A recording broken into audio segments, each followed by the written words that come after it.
আসসালামু আলাইকুম প্রিয় ছোট ভাই ও বোনেরা, তোমরা কেমন আছো? আজ আমরা শিখব কিভাবে একজন ভালো বাচ্চা হওয়া যায়। আল্লাহ আমাদের সৃষ্টি করেছেন ভালো কাজ করার জন্য। আমরা যদি আল্লাহকে ভালোবাসি তাহলে আমাদের ৫টি কাজ মনে রাখতে হবে। গ্রিন ১, প্রতিদিন সকালে ঘুম থেকে উঠে আলহামদুলিল্লাহ বলবো, কারণ আল্লাহ আমাদের আরেকটা নতুন দিন দিয়েছেন। গ্রিন ২, আম্মু আব্বুকে সব সময় কথা শুনব, কারণ তারা আমাদের সবচেয়ে আপন মানুষ।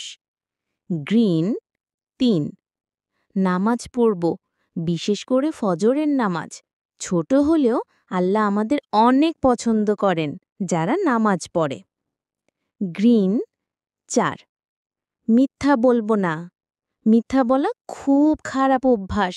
একজন ভালো মুসলমান কখনো মিথ্যা বলে না।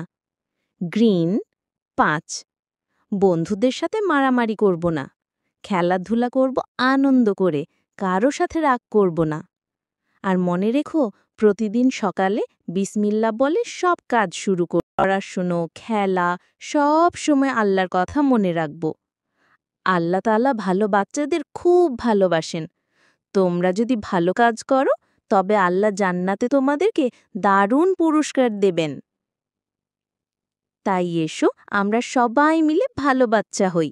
নামাজ পড়ি, মিথ্যা বলি না, কারোর সাথে খারাপ ব্যবহার করি না। সবসময় বলবো, আমি একজন ভালো বাচ্চা, আমি আল্লাহকে ভালোবাসি। শেষ কথা, বন্ধুরা, এই কথাগুলো যদি মনে